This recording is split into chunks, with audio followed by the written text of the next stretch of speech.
Assalamualaikum my dear students. Hopefully you all will be alright and doing well at your home. I am Haris Afzal. Dear students, we are going to describe the topic concept of 10. Dear students, first of all we will discuss what are the lessons outcome of this topic. What we are going to discuss in this topic.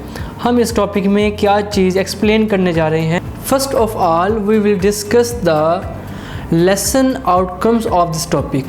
So dear student, we will describe what are we are going to discuss in this topic. हम इस topic में क्या पढ़ने जा रहे हैं.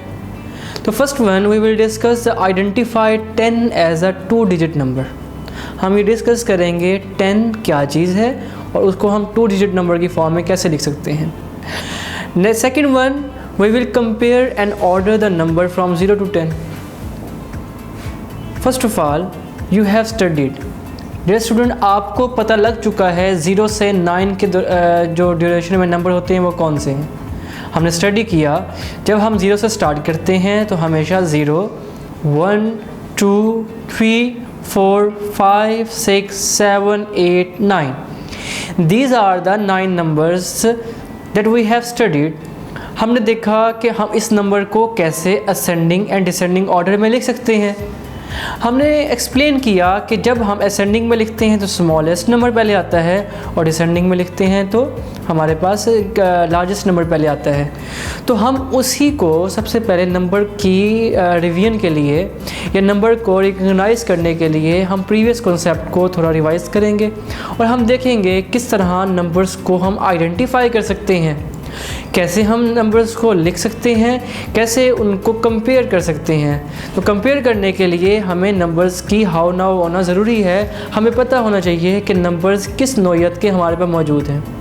तो first of all we will review of previous concept. हम कॉन्सेप्ट को रिव्यू करने जा रहे हैं. So dear student, in the previous topic we have studied about the concept of ascending and descending order. हमने ascending and descending order के बारे में पढ़ चुके हैं. Let we solve some question to review the previous concept. हम कुछ question solve करेंगे और ये क्वेश्चन जो हम सॉल्व करेंगे ये हमारे प्रीवियस कॉन्सेप्ट को दोबारा से रिफ्रेश करेगा. तो let the example in front of you shows that there are the 6 numbers. We are going to tell what come before and what come after this number.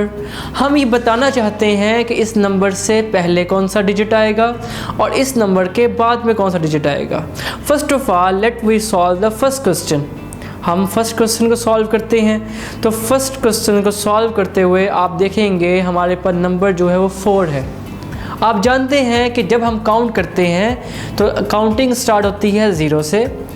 1, 2, 3, 4, 5, 6, 7, 8, 9. अब आप देखें नंबर है 4. जब हम 4 में आते हैं तो 4 से पहले जो डिजिट है वो 3 है और 4 के बाद जो डिजिट आता है वो 5 आता है. तो इसका मतलब हम अपने डिजिट से पहले कौन सा नंबर है और हमारे डिजिट के बाद में कौन सा नंबर है हम इसे लिख सकते हैं और इसे पढ़ भी सकते हैं. In the same way let we solve the second question. जब हम सेकंड क्वेश्चन सॉल्व करेंगे तो क्या होगा.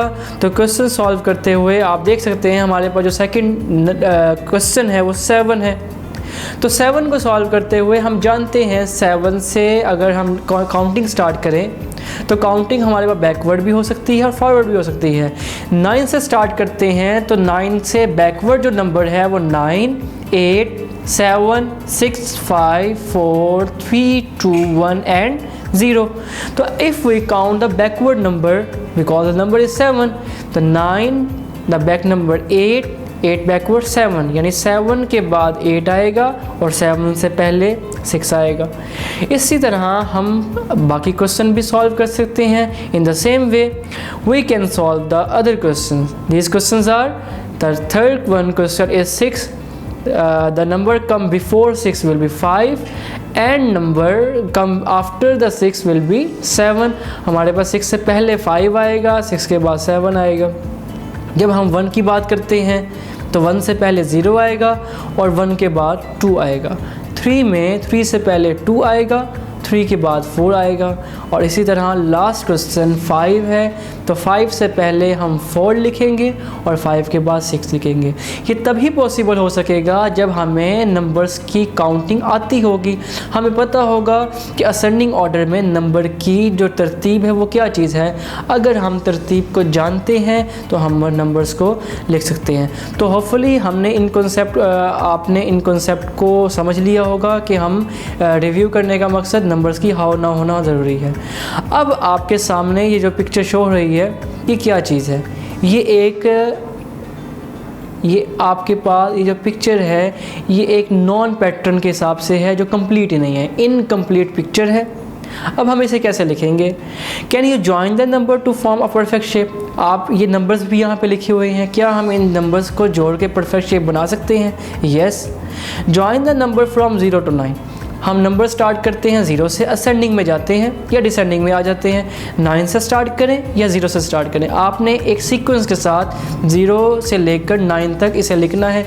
जब भी हम इन नंबर्स को काउंटिंग करते हुए एक तरतीब में लेके जाएंगे तो क्या होगा?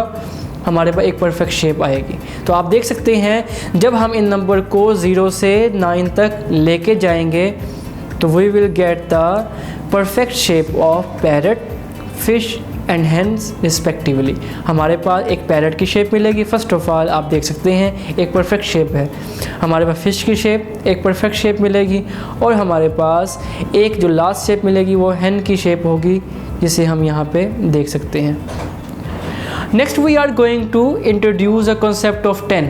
Now after getting the concept of या reviewing the concept of numbers from 0 to 9, 0 से 9 के कॉन्सेप्ट को रिव्यू करने के बाद हम एक नया नंबर इंट्रोड्यूस करेंगे जिसे हमने देखा लेसन आउटकम में, जो कि 10 था। अब 10 क्या चीज़ है? How can we write the 10 and what is the value of the 10 in the numbers? 10 की क्या वैल्यू है नंबर्स में, वो हम यहाँ पे अब डिस्क्राइब करने जा रहे हैं। तो dear students, the picture in front of you shows that a person, a child holding the 8 pencils. एक बच्चा है जिसके पास 8 पेंसिल्स हैं। If I add 1 more pencil then what will happen? अगर इसके पास, इस बच्चे को एक पेंसिल मज़ीद दे दी जाए तो क्या होगा? तो हम ये देख सकते हैं अगर 8 में 1 ऐड किया जाए तो वो 9 बन जाता है। If I add 1 more pencil I will have 9 pencils. अगर एक पेंसिल 8 में ऐड कर दी जाए तो वो 9 बन जाता है, क्योंकि हमने उसे देखा हुआ है। If I add 1 more pencil in the 9 pencil, अगर 9 पेंसिल्स में 1 मोर पेंसिल ऐड कर ली जाए तो what will happen? How I will read if I add 1 more pencil in 9 pencils?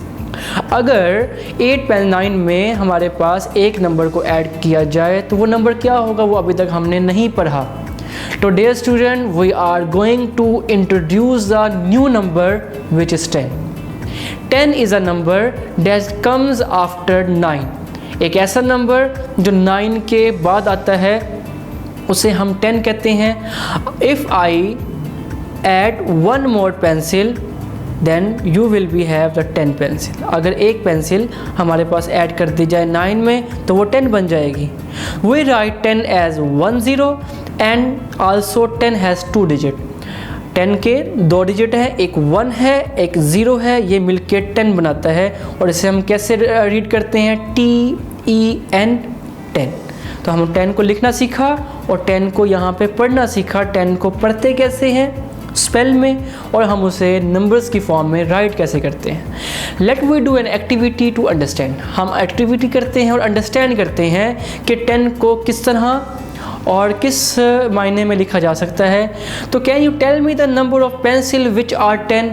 क्या आप नंबर्स को काउंट करके बता सकते हैं कि कौन सी पेंसिल 10 है?